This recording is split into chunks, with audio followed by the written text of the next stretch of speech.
Hello everyone, welcome to Hold Priority. In this video I want to talk to you about the Hatsune Miku deck that was the latest secret Lair drop. I apologize for the quality of my webcam. It is as a replacement is on its way, but will have to do for now for this video. So, why did I want to make this deck? I have heard that some people aren't particularly fond of this deck because of the card advantage and the land number, and I want to state otherwise. Well, not state otherwise, I mean I want to introduce some upgrades that I put in that would make this deck so good. But before I do, I have to go over the default deck that you get when you open the box, and then after that I will go over the upgrades. So if you only want to hear about the upgrades, if you want to make your Miku deck absolutely wonderful, you can click on the timestamp there and we'll see each other there. If you're happy with my rambling, then you're welcome to stay here now. In any case, we'll dive right into it. This deck is commanded by Miku, Song of the People. It's a rebrand of Trostani, Selesnia's voice. And what does she do? Whenever another creature you control enters, you gain life equal to that creature's toughness. And then with 1 green and white, you tap her and you populate. Populate means that you create a copy of a creature token that you control. Which is really good, because there are many ways of creating tokens in this deck, and if you can copy it, if it's a really good token, then you're in luck. And then whenever that token enters, you get life based on that toughness. The synergy in this deck is all based around something like this. Now, she's a commander. The deck can run without the commander. That's really important. I love decks that are built like this. But with her on the battlefield, it gets so much better. So, let's just go into the creatures right now. We have Ajani's Pridemate. Whenever you gain life, you may put a +1/+1 counter on Ajani's Pridemate. With Miku on the battlefield, Ajani enters, toughness is 2, you gain 2 life, and whenever you gain life, you may put a +1/+1 counter on Ajani's Pridemate. So it instantly gets +1/+1, becomes a 3/3. And then it keeps on ramping up, which is great, really good. Then we have Angel of Indemnity. This is a recursion card. It is a 5/5 Angel Warrior with flying and lifelink. The lifelink is also really good. Because it just synergizes with everything. But the main thing of this card is when the creature enters, return target permanent card with mana value 4 or less from the battlefield, from the graveyard to the battlefield. This is really great, because there are, if we look at the statistics here, this is 4, and everything below 4, and 4 itself, can be brought back. Now there are 8, 12, 15, there are 16 permanents that cannot be brought back with Angel of Indemnity, but all the rest can. And that's something, right? That's really great. But it costs 6. There are ways to make the cost less, but we'll get there. Then we have Arasta of the Endless Web. It's a great card. It has, it's a 3/5 reach, and whenever an opponent casts an instant or sorcerer spell, create a 1/2 green spider creature token with reach. So if you have a spell slinger in your pod, you get free creatures, and whenever it enters, you get 2 life because it has 2 toughness if Miku is on the battlefield. Now everything that I say is hypothetical, that other things are on the battlefield, so bear with me. But yeah, free creatures whenever an opponent casts an instant or sorcery spell. This is great. It's really awesome. Then Archangel of Tunes, which is a rebrand of Archangel of Thune. It's a 3/4 angel with flying and lifelink, and whenever you gain life, put a +1/+1 counter on each creature you control. That's amazing. If you have multiple procs of gaining life, you get multiple procs of putting +1/+1 counters on each creature. Now, if you have one massive life gain event, like +5 life, then it's still 1 +1/+1 counter on each creature, not 5. But still really good. If you manage to proc a number of things, and it's awesome. Avacyn's Pilgrim, it's a mana dork for white mana. We also have Llanowar Elves, a mana dork for green mana, so it's really good. Blossoming Bogbeast, one of the MVPs in the deck. Whenever this creature attacks, you gain 2 life. Then, creatures you control gain trample and get +X/+X until end of turn, where X is the amount of life you gained that turn. So if you, in your main phase you do some stuff and you gain life and you gain life and you gain life, let's say you added like 18 life, something like that, just a random number. You go into combat, you attack with Blossoming Bogbeast, which will gain you 2 life. That brings you to 20 life gained that turn. And then, well, creatures get +X/+X and trample, so +20/+20 and trample until end of turn. It's insane. It's such a good card. Such a good card.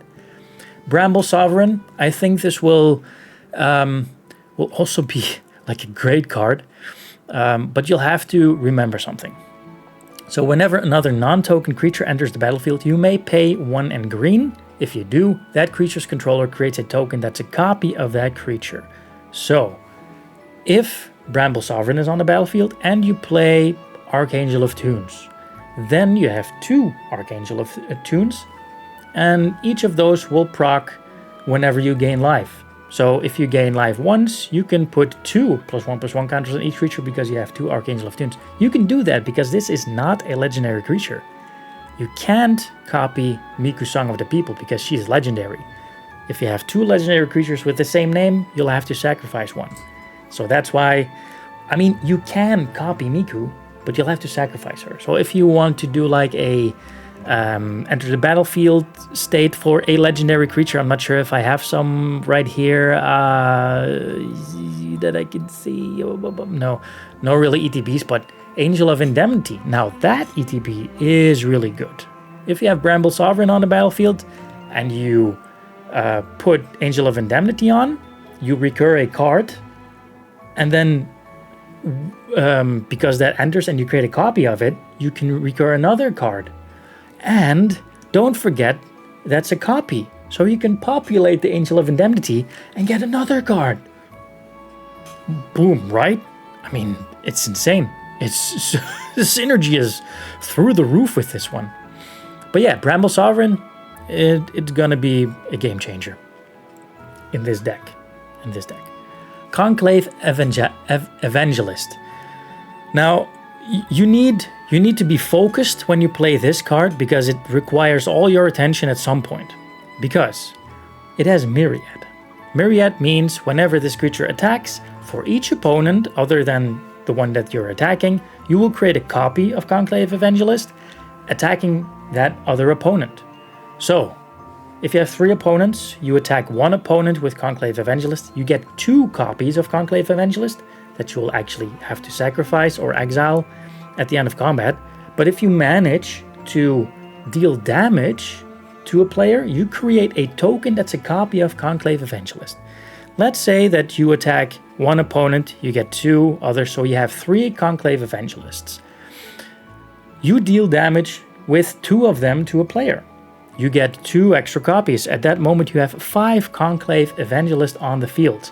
2 of them have to be exiled at the end of combat, so you'll end up with 3. Let's say next combat you attack with 3 of them to one opponent. Each of them will create a token attacking the other opponents. So you'll add 6 more, if I'm counting correctly. Yeah, 6 more. So you'll have 9. And then whenever they attack and deal damage, they create copies. So at some point you will be with like 15 of them on the field. And they have a 4/4. So if they enter and you copy them, you get 4 life for each Conclave Evangelist that enters. So you really have to pay attention with this one and use a lot of math. So be prepared for this one. It will bring you headaches if you're not careful. But it's a really good synergy. Crested Sunmare. Other horses you control have indestructible. The thing is, if you have Bramble Sovereign, and you play Crested Sunmare, you can copy the Crested Sunmare, and then both of them have indestructible, because this is not a legendary creature and other horses have indestructible, so they give each other indestructible. No horses are able to be destroyed anymore. And at the beginning of each end step, if you gained life this turn, which is almost every turn, you create a 5/5 white horse creature token. Again, it's indestructible. So, horse army much? Hell yes. And they have 5/5, so 5 health or 5 life for each of them that enter. Oh my god.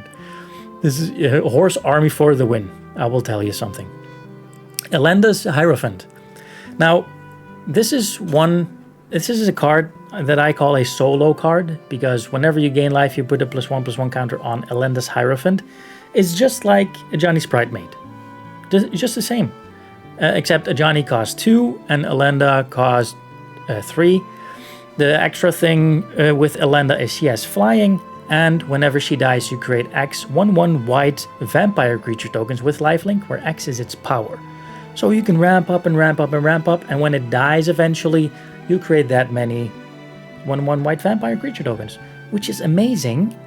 But I'm not really sure about this one. I mean, it can create a lot of tokens. It's such a good synergy, but I'm also gonna spoil already that I traded this one in for another. Same for Ajani. I also traded this one in because that's also a solo card. It doesn't do anything else for everyone else. I like to have a synergy that goes across the battlefield. Anyway, Fanatic of Ronus. It's a mana dork with 1 green mana, but if you have a creature with power 4 or greater, you tap it for 4 green mana.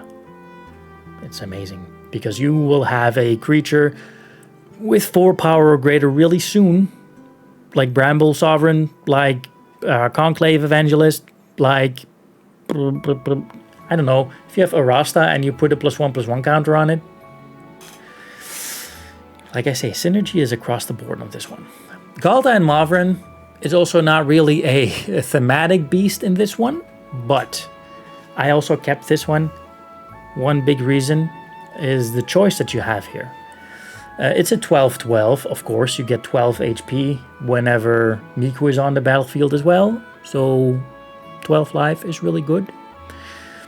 It has Trample, which is important, and whenever you attack, choose one. Create a tapped and attacking XX green dinosaur creature token with Trample, where X is the greatest power among other attacking creatures. So, like 12/12 is Galta and Mavren, so you at least create a token that's 12/12. With +1/+1 counters, etc.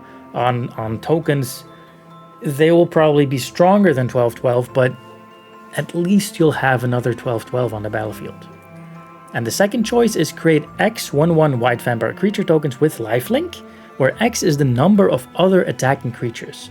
So why did I keep this? There are games where you will probably focus on powering up specific creatures. Like in this case, if you play it by default, a Johnny Sprite Mate can ramp up really good. Elenda can be really, really strong at some point. And then you will focus on getting more of those big creatures out if you do choice 1. But some games you probably have like armies, like lots of horses, lots of citizens, and then when you attack with all of them, you can just create that number of vampire creature tokens with lifelink. You just double up on the number of creatures that you have. So that's why I keep it in here. It allows you to make a choice of what kind of battlefield you're running at that point, which is really good in my opinion. Gruff Triplets. I think this will be the MVP of the deck. Why? Well, it's a 3/3 with Trample, and whenever Gruff Triplets enters the battlefield, if it isn't a token, create 2 tokens that are copies of it. So you have 1 Gruff Triplet, and then when it enters, you get 2 more. So you have 3 creatures that are 3/3 and Trample. Now, when Gruff Triplets dies, put a number of +1/+1 counters equal to its power on each creature you control named Gruff Triplet. The other ones that entered are tokens. You can populate them, meaning that, well, at a certain point, it's no longer triplets, but quadruplets and quintuplets. And at some point, maybe you'll have 10 gruff triplets. And whenever one of those dies, you put the number of, well, the power that they had, you distribute that as +1/+1 counters on the other gruff triplets. So let's just keep it at base. That's 3 +1/+1 counter on the other gruff triplets. They have 6/6 at that point. If a 6/6 dies, then that's 6 +1/+1 counters on the other gruff triplets, which make them 12/12. You see where I'm going with this? And then you can keep on populating them and keep on populating them. That's why I'm saying this is going to be an MVP. Keep it in the deck. Do not take it out. Please do not. Lathiel, the Bounteous Dawn, Bounteous, I think. It's a 2/2 unicorn with lifelink. At the beginning of each upkeep, if you gained life this turn, distribute up to that many +1/+1 counters among number of other target creatures. So if you gain 12 life, you can put 12 +1/+1 counters on a creature, on any number of creatures. So it's good. You can buff up one really high and then get more out of your Galta. Maybe just buff Galta, I don't know. Something like that. Buff your gruff triplets, I'm just saying. Yeah, it's a good one. Now, Miku the Complete Performer, which is a rebrand of Vorinclex Voice of Hunger. It's a 7/6 Phyrexian Praetor with Trample, and whenever you tap a land for mana, you get an extra mana of one that type of land can produce. But the nice thing is that the lands that the opponents tap will not untap in their next untap step. So you will win lots of things if this one resolves. Yeah, you have tempo. Much tempo. Miku Voice overall. It's a rebrand of Shalai, Voice of Plenty. It's a good card. It's a good card, but I wouldn't use it for its activated ability, just for her board presence. It's a 3/4 angel with flying. You, planeswalkers you control, and other creatures you control have hexproof, so they can be the target of spells and abilities, which is good. But for 6 mana, put a +1/+1 counter on each creature you control. I mean, Archangel of Tunes does it for free when you gain life. The only thing you'll have to do is gain life, and that happens automatically in this deck. So why would you pay 6 mana to do this? I wouldn't do it. So, but her board presence is really nice with the hexproof. That's all I'm saying. Now, Nykthos Paragon. This will be MVP number 2, or just a sharing first place with gruff triplets, because this one says, whenever you gain life, you may put that many +1/+1 counters on each creature you control. Do this only once each turn. You might say, you can only do it once each turn, and Archangel of Tunes can do it like every time you gain life. The difference is a little part of the text. So this says, whenever you gain life, put a +1/+1 counter on each creature you control.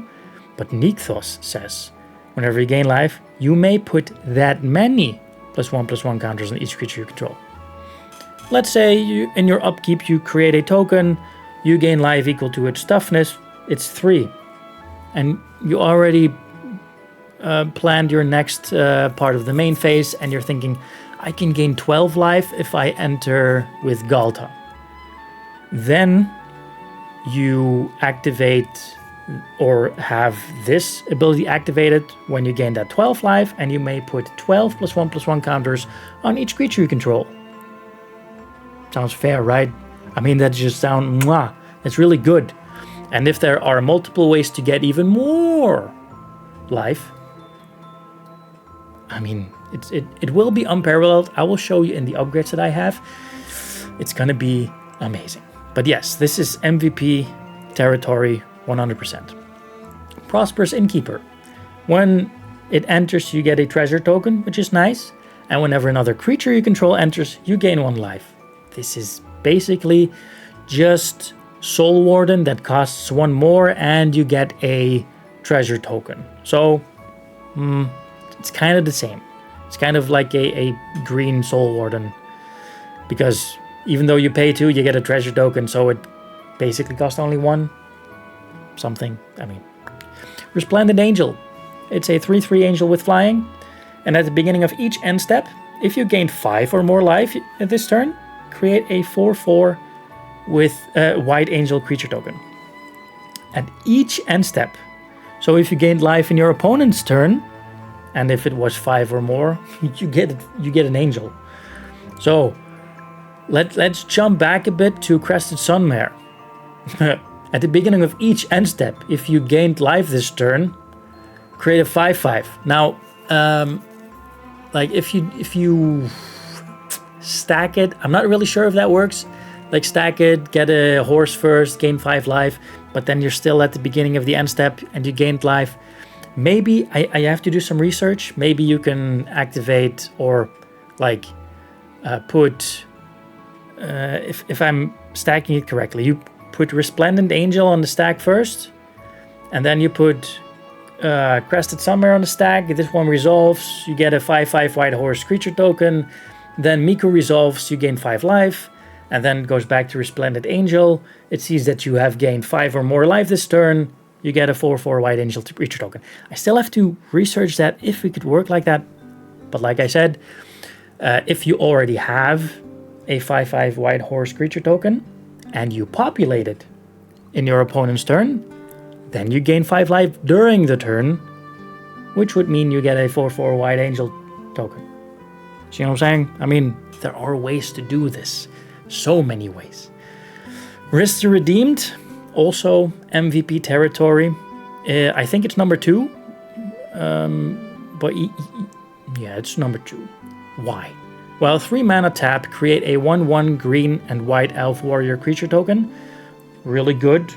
Let's say you don't have 6, you can just do that to gain life in an opponent's turn. But if you have 6 mana available, you tap it, and for each creature token you control, create a token that's a copy of that creature. Remember when I talked about Gruff Triplets? You could populate, and then you'll have 3 more. No, well, not 3 more. You first have 3, and then you have 1 more, which means that you have 3 token copies. Well, if you copy all those, you'll have 3 more, which means you have 7. And then maybe in the next turn, Risk to Redeem get untapped and you tap it again, and then you get 6 more, and then you have 19. Wait, well, you know what I mean. 19 is that wasn't right. I mean, you can just get so many creatures on the board with Risk to Redeemed. That's insane. You only need the mana and the ability to untap, and that you do have it when we get there. But yeah, Silver Quill Lecturer. Creature spells you cast have Demonstrate, which means that you could copy your creature spells, but if you do, an opponent may also copy it. It can be really dangerous, but let's say that you copy a Crested Sunmare. If you know that an opponent can't really gain life, it's not really a problem that they have that one. You know what I'm saying? They just get 1 Crested Sunmare, and their abilities don't really matter because it gives other horses indestructible. It can be destroyed on the opponent's battlefield. If they don't gain life, they don't get extra horses. So is it okay? It depends on the board state. It depends on who will be your friend at that time. It's good for a group hog deck, I think. But yeah, Soul of Eternity, power and toughness equal to your life total. You gain a lot of life, so this will be a very strong creature. If it enters and you have Bramble Sovereign, you can create a copy of it, and then you can populate it, and you're gonna have so many creatures that power and toughness that are equal to your life. It's insane. And then with Risk, you can copy tokens. It's so insane. Soul Warden, talked about that, you know it. Speaker of the Heavens, it only costs 1, and if your life, or if your total life is 7 higher than your starting life, you can tap it and create a 4/4 white angel creature token with flying, but you can only do this when you're able to cast a sorcery. So during your turn, you can tap it and create a token. Nice. Suture Priest, it's a Soul Warden that can also damage opponents. So whenever you get a creature on your battlefield, you gain 1 life. When an opponent gets a creature on their battlefield, they lose 1 life. So yeah, it's a Soul Warden on steroids. Voice of Resurgence. It's also, it's okay, I guess. Whenever an opponent casts a spell during your turn, or when Voice of Resurgence dies, put a green and white elemental creature token onto the battlefield with this creature power and toughness are equal to the number of creatures you have. So, I mean, it's actually really good whenever an opponent casts a spell during your turn. So if they try to counter something, you create an elemental creature token, power and toughness equal to number of creatures. It's really good. And if it dies, you do the same. So it's dependent on the board state, but it can be really good. Voice of the Blessed. Whew. It's a 2/2 Spirit Cleric. Whenever you gain life, put a +1/+1 counter on Voice of the Blessed. It can ramp up really fast. And as long as Voice of the Blessed has 4 or more counters on it, it has Flying and Vigilance. When it has 10 or more, it also has Indestructible. So a Flying, Vigilance, Indestructible creature. Opponents beware. Then we go to the sorceries. Also, you can see that there weren't really any draw things in the creature part, right? And that's where the complaints come in with there aren't any card advantage things. This is the first card advantage thing. You gain X life and draw X cards, where X is the number of creatures you control. This is also dependent on the battlefield. Like, let's say you have 6 mana and then suddenly someone plays Farewell. Goodbye creatures, goodbye card draw. So, and if you have 20 creatures and you play this card, then you have to draw 20 cards. I mean, blah. If you have 7 creatures, then go ahead and play this card. Don't even think about it. But it's all dependent on the board state. Also, you gain X life and X is number of creatures, so it can be really beneficial, but it also could stomp you to the floor. So think carefully when you play this. Cultivate, it's the ramp spell that everyone knows. Excavation Technique, this one also has Demonstrate. You can copy this and then a player can choose new targets. Destroy target non-land permanent. Its controller creates 2 treasure tokens. So you can destroy someone's non-land permanent, and if you think that someone hates another permanent, you can say, hey, you can copy this spell while I'll destroy that permanent as well. But that guy can say, oh, well, I'll destroy something of you then. Because, well, opponents can be a bitch. So be careful when you do this. But yeah, for 4 mana, you can destroy a non-land permanent and they get 2 treasure tokens. Explore, you know this one. Play an additional land and draw a card. Farseek, additional land. Finale of Devastation. This is a tutor that can also be a finisher. So X2 green, you can go into your graveyard and or library to find a creature with mana value X or less and put it onto the battlefield. And if you search your library this way, you shuffle. If X is 10 or more, creatures you control get +X and gain haste. So yes, that's why I say it can be a finisher. Then we have Healing Technique. It also has Demonstrate, so you can have someone copy it and you can get 2 things back, because this is return target card from your graveyard to your hand. You gain life equal to the card's mana value. So it's recurrence, but at the cost of maybe an opponent doing the same thing. I don't think I would ever let an opponent do this. So for 4 mana, I can get a card back to my hand and I gain life. Hour of Reckoning. Convoke. Creatures you control can help cast this spell. So for each creature that taps, it will pay for 1 colorless. So if you tap 4 creatures, this only costs 3 white and you destroy all non-token creatures. Remember all those creatures that we could copy and stuff? Woo! This could be so good. Oh my god. But yeah, Invincible Hymn. Count the number of cards in the library. Your life total becomes that number. I think your life total will always be higher than your library count. That's just my opinion. But we'll see. Maybe people will be hammering on you and you'll be at 20 life. Play this and you'll be back at 80 or something. I don't know. Nature's Lore is your ramp. best infestation. Now it's XX green. Destroy up to X target artifacts and or enchantments. So if someone has like heuristic study or an Urza artifact, whatever, you can, well, destroy them, and then you create twice that many 1/1 black and green pest creature tokens with. When this creature dies, you gain 1 life. So more tokens. Shamanic Revelations, another draw spell. Now Explore also lets you draw a card, but I don't really count this as card advantage. I mean, it's okay, it's card advantage, never mind. Shamanic Revelation, draw a card for each creature you control. Now, it's just the same as Camaraderie. You need to have board presence, and then you can draw cards equal to the number of creatures you have. If you have 30, then you have to draw 30 cards. Do you want that? I don't know. If you have 5 creatures, then yeah, but it costs 5 mana. And then with Ferocious, you gain 4 life for each creature you control with power of 4 or greater. That can happen really fast. So, I mean, okay. Now, Stormherd, this will be your absolute finisher. If you can combine this somehow with Finale of Devastation, woo! Create X 1/1 white Pegasus creature token with flying, where X is your life. So if you have 100 life, you create 100 1/1 white Pegasus creature tokens with flying. That's an army of Pegasi. But yeah, if you can combine this with Finale of Devastation, they get haste.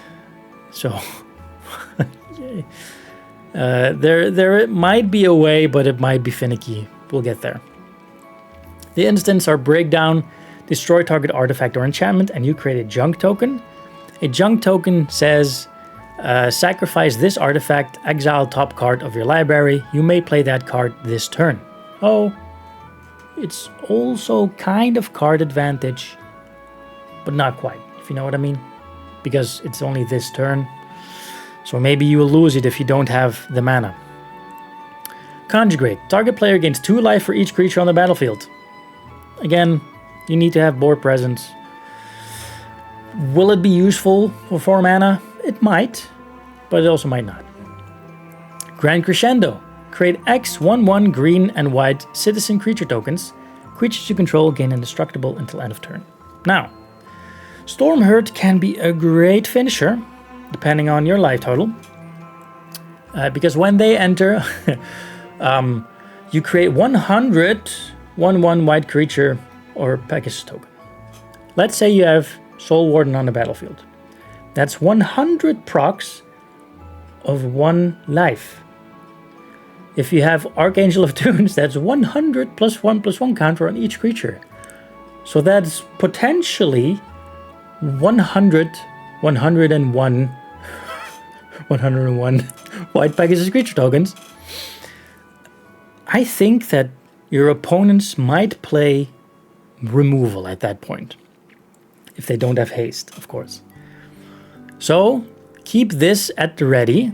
Keep 2 white mana at the ready, because this will make them indestructible. So if they do like Wrath of God or something, destroy all creatures, no, they're indestructible. And that's okay. Path of Exile, or Path to Exile, we know that one. Rootborn Defenses. This lets you populate, and then creatures you control gain indestructible until the end of turn. So you can copy a creature, and then all of your Pegasi will become indestructible. That's also a thing that you can do if you have 3 mana left. Sundering Growth. Destroy target artifact or enchantment, and then populate. Another way to create tokens. And then Swords to Plowshares. Exile target creature, its controller gains life equal to its power. You all know that one. Artifacts. This will be probably your main win con in lots of games. Whenever you cast a spell, you gain 1 life for each spell you've cast this turn. So let's say you've cast Aetherflux Reservoir, and then you cast Miku Song of People, just saying something. You will gain 1 life for the Aetherflux and 1 life for Miku, so you gain 2 life. And then if you play another spell, you gain 3 life for those 3 spells, and so on and so forth. And then when you pay 50 life, Aetherflux Reservoir deals 50 damage to target player or creature. Why the hell would you target a creature while a player is, well, dead in 40? You know, always target players.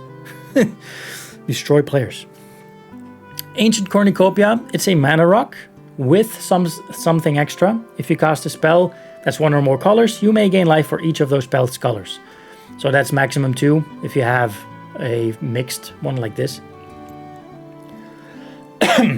Sorry. The next one, Cascade of Song. It's a rebrand of Halo Fountain, which says white and tap. Untap a tapped creature you control. Create a 1/1 green and white citizen creature token. So you can untap Miku Song of People and populate again. So you can populate in opponent 1 turn, then in opponent's 2's turn, you can untap Miku and then tap it again for populate. And then, you know, with gaining life and stuff like that, you can get more tokens and more life and more tokens and more life in each of those opponent's turns. So yeah, with 2 mana and tap, you can untap 2 target creatures and draw a card. So that's insane. And then the final one is 5 white and tap, untap 15 tapped creature tokens you control. You win the game. This might also be your main win con in this game because, well, you can create a lot of tokens. And if you are able to declare 15 attackers and go into the block phase, you can win the game. Why? If you go into attack, your opponents can hold priority and destroy creatures. Or even... No, if they tap creatures, that's bad. They can destroy creatures whenever you phase into the attack phase. Or move into the attack phase. But whenever you declare your attacks and go into the block phase, they can of course declare blockers, but at that point you can hold priority. Well, maybe moving to the block phase, you can already hold priority, and then you can, well, select the 5 mana, untap 15 tapped creature you control, you win the game. And that's, you can't respond to this because the effect is untap creatures. So you pay 5 and you untap. It's not like you pay 5 and then it has to resolve before they untap. So whenever you go into attack and you declare attack and go into blockers, you win. That's it. Idol of Oblivion. This is actually also a draw card, a card advantage card. So you tap, draw a card, but activate it only if you've created a token this turn. You always create tokens, so you can always draw a card if this is on the battlefield. Phyrexian Processor. I'm talking a lot about MVPs in this game, but this is also among the first.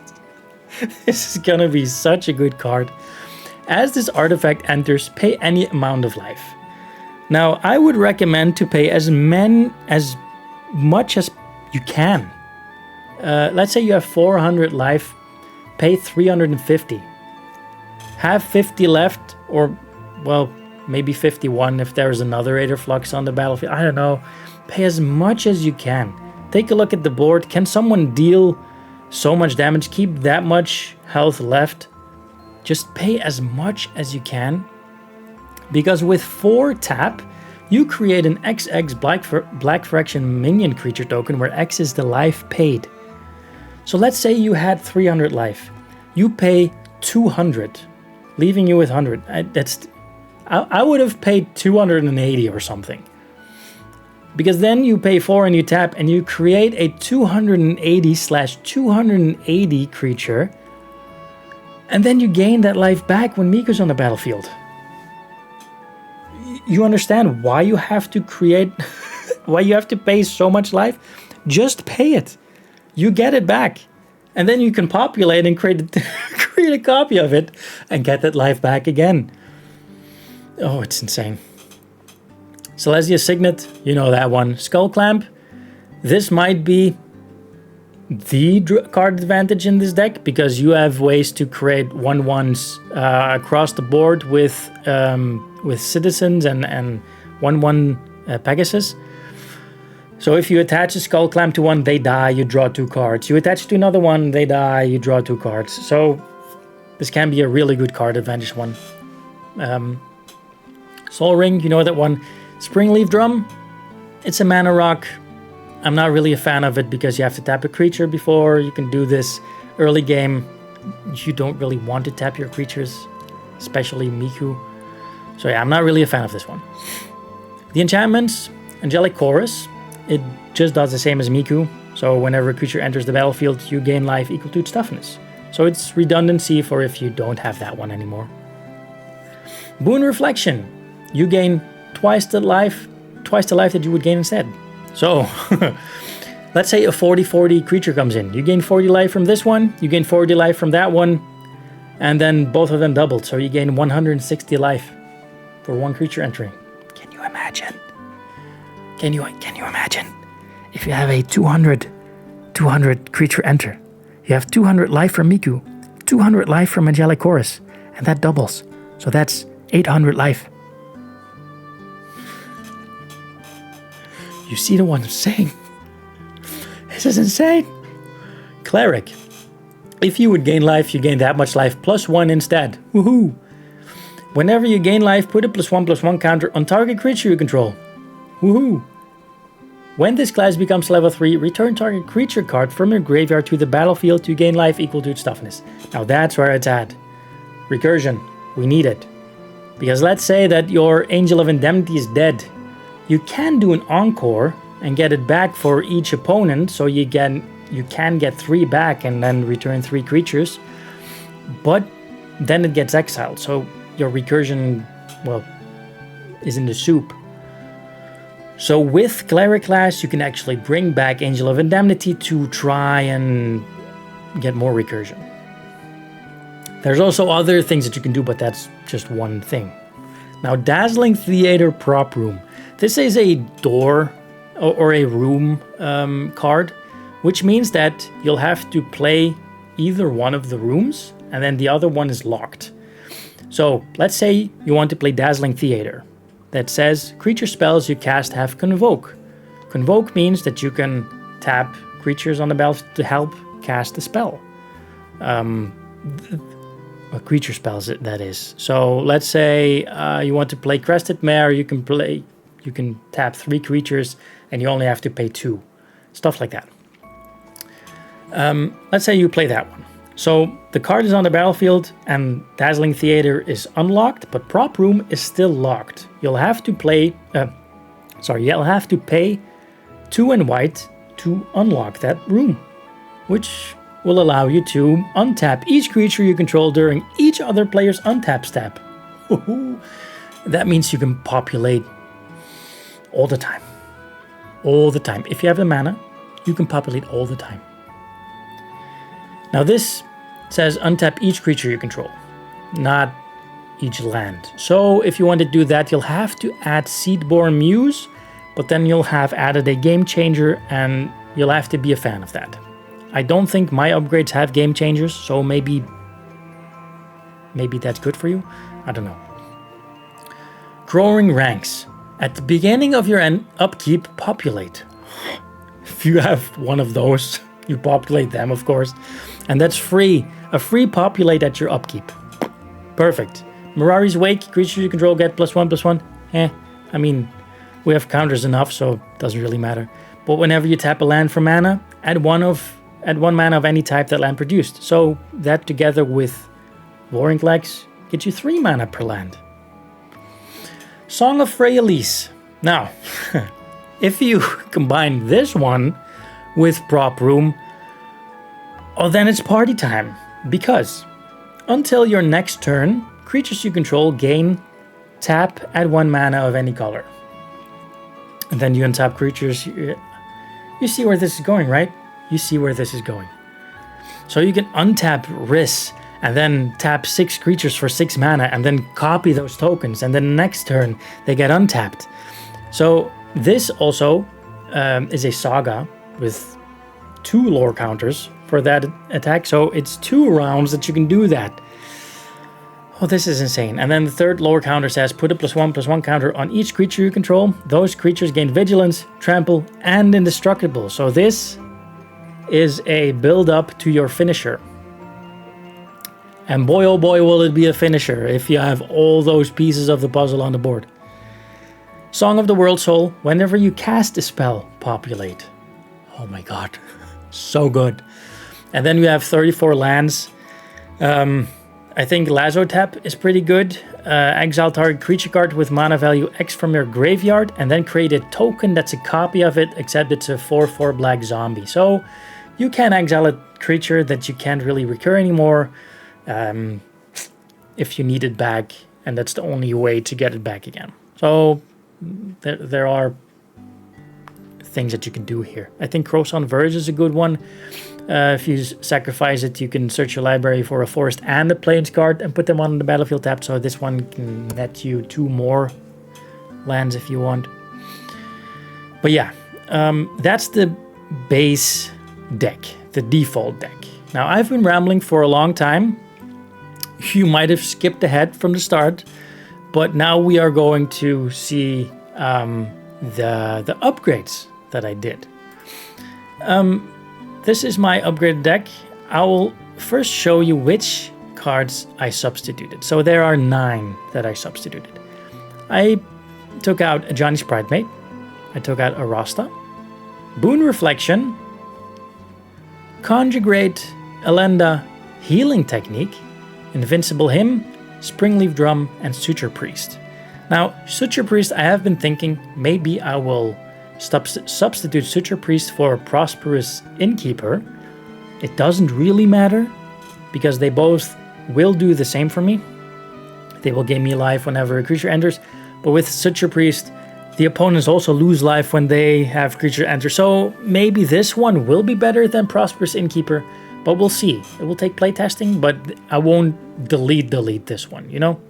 Springleaf Drum, like I said, I wasn't a fan. There are better things that I have put in this deck. Invincible Hymn, there are so many things to gain life. Why would you ever want to make it equal to your library? If you're losing, then you're losing. Then the draws aren't working. If the deck isn't working at that moment, you'll have to accept it and take the loss. I don't really think you should be doing this for 8 mana. I really don't. Healing Technique. This is a great recurrence card, but I put a better one in, because this one costs 4. You can return a land from the graveyard to your hand. You do gain life from it. You can copy it and have a opponent copy it as well, but I put in Eternal Witness. It is a staple. I know, it's a staple. But whenever Eternal Witness enters the battlefield, you may return target card from your graveyard to your hand. So it does exactly the same, except it doesn't gain me life, but no one else can copy it, and it costs 1 less. So why not? Elenda's Hierophant, like I said, I'm not a fan of these solo cards, so I took them out. Conjugate, you have to look at the board state. I really don't think it's beneficial to play this for 4 mana at any point. There are other things that you could do whenever you have a enormous board state, so I don't think this will be a game changer at any point in this deck. Now, Boon Reflection. I think you can do one of both. So I kept Angelic Chorus, so I have redundancy for Miku, Song of People, but I can actually substitute Angelic Chorus with Boon Reflection because they kind of do the same thing. If a creature enters, let's say a 20/20, she will gain you 20, and Angelic Chorus will gain you 20, 40. If Boon Reflection is on the battlefield, the 20 that you gained will be doubled, 40. So it's kind of the same. So I think it's just redundancy. This one is 5 and this one is 5, so they kind of do the same. Maybe you like this art better than this art, or the other way around, and then you can play this one instead. Yeah, that's just the thing. And then Arasta, like I said, I do have a player in my pod that plays Spellslinger, so I can benefit from this one greatly. But there was a card that I had rather in this deck, so I substituted that one. Now, let's talk about the other cards. The first one that I talked about was Eternal Witness, and I think this is a great one because if this one is on the battlefield you will make it die. You attack with it, someone will block it, it will go into the graveyard. Then you play Angel of Indemnity.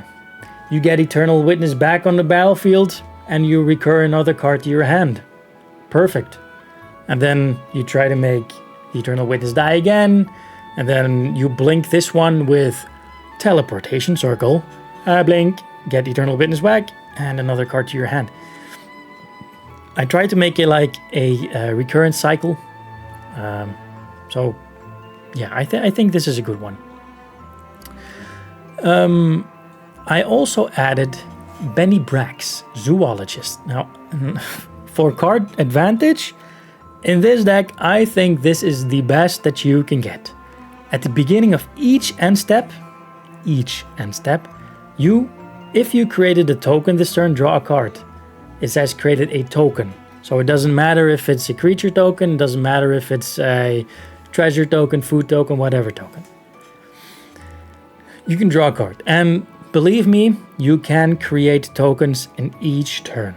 So you will be able to draw cards each turn. This also has Convoke. So you will be able to play this for 1 white mana. It's insane. It's like, it says it's €7. I think I paid €7 for it, so might be a bit steep, but it's not really that expensive if you've paid €170 for the deck, so it doesn't really matter that much. Then I also added Jumbo Cactuar. This is totally out of sync with the whole theme, but the reason I added this, maybe you see it coming, maybe you don't, but whenever this creature attacks, it gets plus 9,999 power. So it has 10,000 power when it attacks. It doesn't have trample, so they can block it with a 1/1. Doesn't matter. But if you exile it with Swords to Plowshares, you gain 10,000 life. And when you have Nykthos on the battlefield, you get to distribute 10,000 +1/+1 counters. Let's say you copied Nykthos with Bramble Sovereign, you can do that twice. Let's say you copied the copy of Nykthos with Rister Redeemed, and you have like 3 or 4 of them, you can do that 4 times, so your creatures have like 4,000. And if they are flying, I mean, I think this is such a great combo. It's not going to work all the time. Maybe it's going to work once, but it's just such a great card. This one, by the way, is the one that I will replace Arasta with. So if this one doesn't work or doesn't benefit me, I will just put Arasta back in the deck. So, I mean, but I mean, when I thought of this, I thought it was amazing. What else did I put in? Was it someone in here? Yuna, Hope of Spira. Now, Yuna, Final Fantasy, is it thematic? Yes. Final Fantasy X2, she was a singer. She was a performer. Miku is a performer and singer, so she belongs in the deck. I'll fight you for that one. During your turn, Yuna and enchantment creatures you control have Trample, Lifelink, and Ward. Now, Nykthos is the only enchantment creature in here, I think. Not mistaken. Yeah, that's the only enchantment creature. So only he benefits from Yuna, but that's not the reason why this is in the deck. The only reason this is in the deck is because we have 12 enchantments, and Yuna says at the beginning of your end step, return up to 1 target enchantment card from your graveyard to the battlefield with a finality counter on it. So this is enchantment recursion.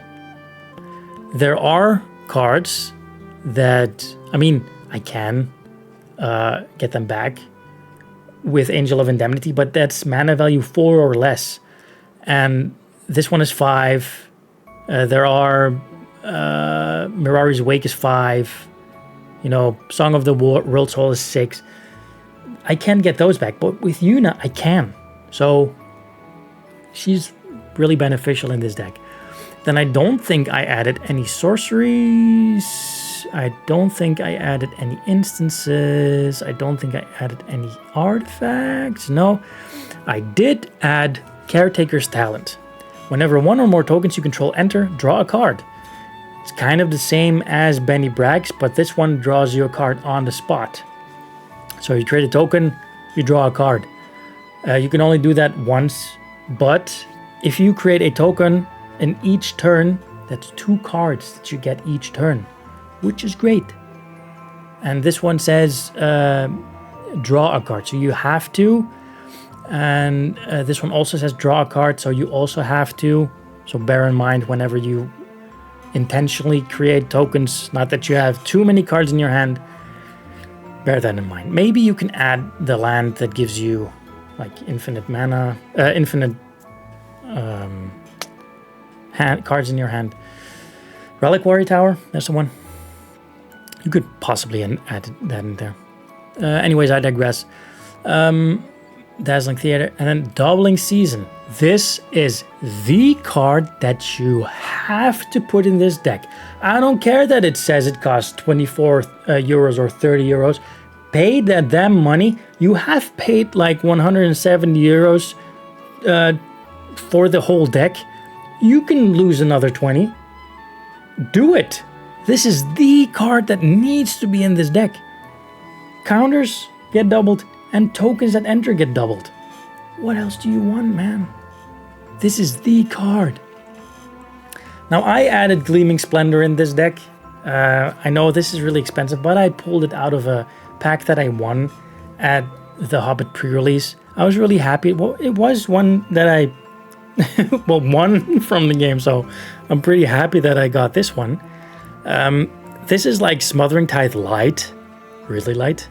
I also have Smothering Tithe, but like I said, I didn't want to add Game Changers in this deck because it feels like I'm cheating the soul of this deck. I don't know how to say it. There are staples in this, but no Game Changers. You know what I mean? So, Gleaming Splendor. Whenever an opponent draws their second card each turn, you create a treasure token. With 3 mana, 2 target players each draw a card. This is mana ramp and card advantage. Now the only downside is that another opponent gets card advantage too. I think you can live with that. Now how do you use this purposefully? Purposefully, I think is a good word in this sentence. I'm not really sure. But if the opponent is card draw heavy, you can just let him do his thing and you create a treasure token. But if the target opponent draws 1 and is about to end his turn, you can pay 3 and have him draw a second card while you draw another one, and then he draws a second and you create a treasure token. That's kind of how you need to work this in. So whenever you notice they are not drawing their second card, you will make them draw a second card and you create a treasure token. The Growing Ranks I left in. Sylvan Library. Do I have to explain this? If you don't know the card, then I do have to explain this, but you may draw 2 extra cards during your draw phase. If you do so, you'll have to put 2 cards of the drawn 3, if I explain that correctly. So draw phase, you draw 1 and then 2 extra, so you have 3. You'll have to put 2 of those 3 back into or on top of the deck in any order, unless you pay 4 per card to keep them, which is 8 life. This deck is full of life gain. Pay the damn 8 life. Pay it. 2 free cards. This is insane card draw in this deck. Do it. It's also an expensive card. But like I said, if you paid the money for this deck, then you can just buy them. If you proxied the deck, then proxy these cards. I don't care. I proxy. Look. I mean, I bought it. It's still on the way, but I proxied the deck. Like this. I just printed the whole damn deck. I mean, why not? I mean, we all want to play the game. You don't have to break the bank to be able to play the game. But like I said, if you want, I own these cards because I like to own the cards. It's my thing. I'm not saying that you have to buy the cards. Proxy if you don't want to break the bank and just play the game. Trust me, it's a healthy way of playing the game. If your pod is against proxies, then just fight to the death. Their opinion is invalid. And the last one, Teleportation Circle, is the one that I talked about earlier. It lets you put creatures back on the battlefield with blinking.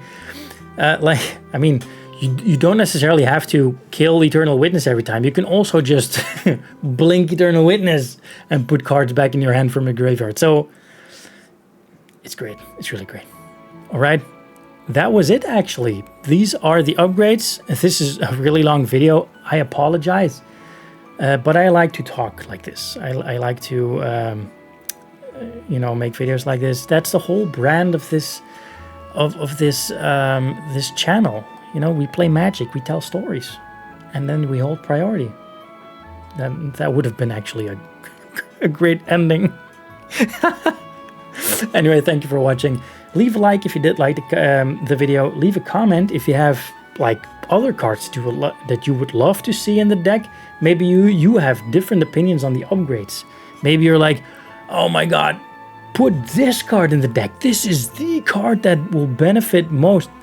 Stuff like that. Just put it in the comments. Subscribe if you want to see more Commander deck content. And if you want to hear some more stories. And remember, play Magic, tell stories, and hold priority.